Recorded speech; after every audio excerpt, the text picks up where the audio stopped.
Campus మొత్తం బందీ కానై కాకి తుపాకి చుట్టూ గోడై కాపల కాస్తూ ఉన్నా గాని ఆగని ఆరాటం అరెరెర చేసెను పోరాటం.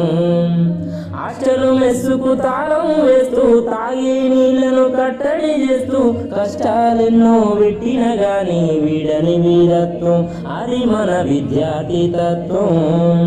వారసత్వ ఉద్యమాల ఉస్మానియ గడ్డ మీద యుద్ధం ఓ యుద్ధం చల్ యుద్ధం పుడితే ఓ యూనిట్ దం పట్టెరా.